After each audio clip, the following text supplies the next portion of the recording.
Munana Gambia embeera eno manyi emirimu tulina okuwa maximum respect buli kintu kyolaba oba buli mulimu gwa kabibanja babeere mabega ne bakwasaganya embeera n'ebennungi so nako ndi n'omu ku bakolwriter bakayimba kano neera nga omukulu abaddewo for very big time I would say a big time business eno so Ice Melody nsaba abantu babuuzeeko okula mu nnyingo nga starting program ekigunda ya mbabuzaako abatulaba mwenna batuwuliza program ekigunda ne bakyali bange nze bampita Ice Melody the writer Uganda the writer Uganda so Ice Melody katono mu tugenda soka tutegera Ice Melody ani amanya matuufu Ice Melody Mbeja Muhammad mutabani wa Gise Balamu Kawasaki okay so njagala tutegera Ice Melody business y'okuwandika ogiyingira ddi wagiyingira ddi business mwaka sigujukira nenso okuya akayimba okay kayimba ki kayimba kenasokera ko kuandika mbulamu bange bakayita ensali ya Shiba katoso Shiba ensali I think 4 to 5 years 4 to 5 years nsali tali mweje myaka jiweze etano giri mwe range so Ice Melody jamu mbeere eno kuba nti Ice Melody chechi kusikiriza okuyingira okuwandika kuba Uganda twalina nyumba wandisi lwaki toyingira sajjanga ndi muwandisi wajjo oyimba atufasi nze najjanga nga nze kukola nyimba zange muyimbi mulala sayina kirozo kya kuwandika ne nali nkyasoma by then nga bomanye wakati bakukiriza yimba sente obukwasaganya nodduka ku somero ati olimba oleka walusasuddeko emitwalo 2 ogenda okunoonya 2 nga tamu eweddeko ddonona osanga producer alinawo emitwalo gya 5 mbuyugamani yaluyimbye ate enda okuyita ku street nga abantu babyagala mba sikiriiko producer nakubira mwana waliwo omwana ayagala akayimba nakubira by the way sinonyanko omuntu muwandikira akayimba so benyimba yamba nze ekoledde nga njala ziyimba ne time bibalabalamu ogenda so Ice Melody nyimba kizo zowandika twali alaba TV zategera tumenyeke nyimba nga 5 ezabayindi maybe abaliwo okwo omuntu bagamba nti abamanyi nga otumanye ensali Shiba ensali Shiba Yamne tukola Wanita from Zero Distance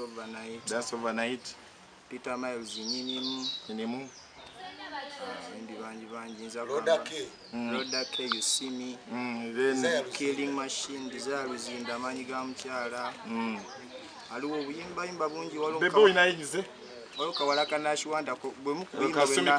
bwimbo ko bwe nakolanga nebu disappointing nali manyo olimba lugenda kuitinga nga management ndalu chobola kayimba skera bila tekakubanya mundayo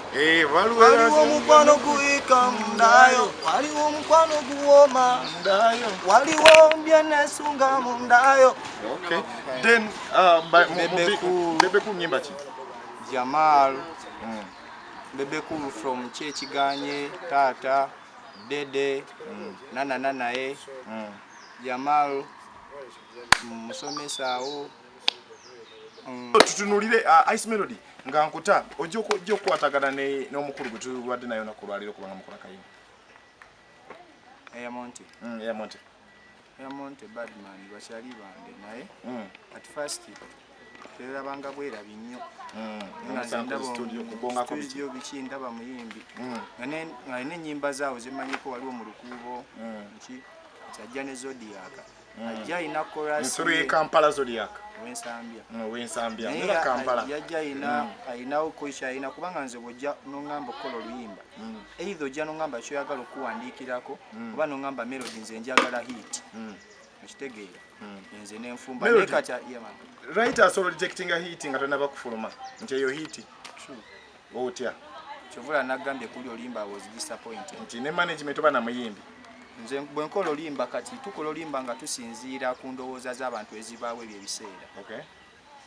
bw'oba okola ennyimba bibanga bya bufuzi nga bw'onaakola manuscript yono gisa mu bantu kati ne songwriting oba okuyimba kyekyo tuselectinga ebigambo ebiriko ku biseera ebyo ng'ate bijja mu egi gye twagala either nga okuva 13 paka ku 25 ku 37 okusinziira nnyimba ki ezisinga okuwangaala mu age bracket ki myaka ki ezisinga okuwangaala ennyimba ezisinga okuwangaala ziba lullaby zizitya kati lullaby waliwo okuyimba ku kintu nga kyo tekigenda kuvaawo nga kya bulijjo nga ngombo nga ngombo ziggwako genda ogule emmotoka neggwako naye waliwo okuyimba ku kintu ekiri real ng'okufa teri luyimba lwakufa luggwako buli luba lukuba wabaawo ekitegeera waliwo ebintu nga byo bya real life nga byabujjo kakisinzira engejjo kiwaddemu abantu kubanga oyimba olulimi lwe bamanyi kati otudubagaza wabamu ati goteeka so wotegera nti olimba lugenda kuba hit oyina mandate okuluseera of course nodduwa muyimbi gwenjagala aisere kuwandika enyimbo tandika mu page ogera kisinzira kwa nogamba nange nengeri gye mufiiringamu aismail buzibu kiba ofunye mu kuwandika enyimba ebbanga lyobaddewo zalawo ensasula eri etya ensasula sijinza gyogera kuba sinza tukubanga tompadde zenjagala awo wenyini Ismail nzija kino kyesemba tudde kwa project ya omabeka ko ina project ya omukyala Sophie Gombi ina project naye omukyala balita atya Maniga mukyala Sophie alukayanira desire alukayanira ani mutufu wa lwimbo imba lwa desire ba Sophie zo not tazituuka gwegenda okebere mu nyimba ze zonna ulioba octave yali ajimbidde demo yagifuna ate gyagamba yali yasoka n'alikola ku musi talukola nko yajjambo bwe nkola demo nziwa gwe nono mwenna muli artist angambye melody ki ekiriwo nkuwa buli omu n'awulira mukati bw'olulonda nono n'alulonda wabawo gwe lujyamu kati bituuka ku level nga bivudde mu ssente gosinga ssente oba gwe ani nga bivudde ne ku mukwano kuba nina byenjagala mu bantu okitegeera kati gwe boyina odduyimba bagamba Bebe Cool tasasula enyimba ze wamwandikira akusasula Bebe Cool mbayimbi be Kampala yasinga okubewa akabi mbayimbi byonna bye nali mpandikiddeko Bebe Cool yasinga ate pozi nono omwana Monte biba mukuba wakaseni nga nkuta olimba lwa Monte luno gambye detectinga hit tubalirewa hit semi hit average song kati eno ngombe etya sebo nyabo gamba sente mbi nenga sente mbi teri sente mbi weziba motoyo zijayo omanyi waliwo raga nga alinga kadongo kamu kati ono omwana yokola sinze najiwandika omuntu bwajja n'olimba asobola okujja nemukyusa oba nangamba kino naye yakireeta automatically nange enganzi nasinze empandise kola singa bwojiwulira nange yanja kitegeera nane mugamba tokyusa ngoma togira kinenkola bases zokka nga bwoziwulira ekitegeeza lwakabi olaba nange lwankuba kyoga yampa sente gwewuliza basi olye ne bwetambula it a massive hit pozinga bwomanyi promotion nebisigadde mulimu enzikiza mwana enzikiza erwa media bakola ku TV ba DJ erwa bikiva ate akati ono ataddeyo no sente nyingi ateka kati babula gundi mutusibyeko ka ice melody yako kwatayo ice melody right agwa nze sigwa ninga virus uli computer ejiti bati so balu omuyimbi agwa muyimbi abayimbi bagwa nnyo some artists them disappear like vapor akakayimba Kalden wa Kampala okajukira nako nze nakakola nenga katandika kagamba some artists they disappear like vapor so kisoboka kuba oyosobola okuba nga olina eddobozi nga tosobola biwandika noba osobola biwandika olina eddobozi naye tosobola tuuka mu bantu bibatuusaamu okay nga tuduka Ice Melody omukulu ono ajisoko je boss wange Eyamonte soko je Eyamonte akayimba kanengeje mwa blending abade nkwera bideno tuduka omukulu nkuyise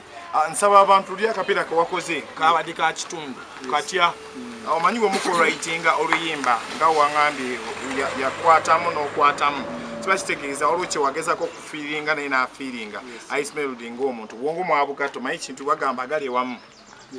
agali ewalala nagalumaki emamba ebenyama so musoga muganda combination tuba tusobera ekintu ekyakabi so katufuna akapira akatune eno naye nga njagala okubonga ku blood wange Adrian Paul Laja Ponyo Sofa abadde waawo nga nkwasaganyizaako director wakabi Dress naye kyakabi olina ku bantu bokonakawo Zodiac w'ensambya One Eye the Mafia Mulo the Kid Man them day. Woli pa them around. Then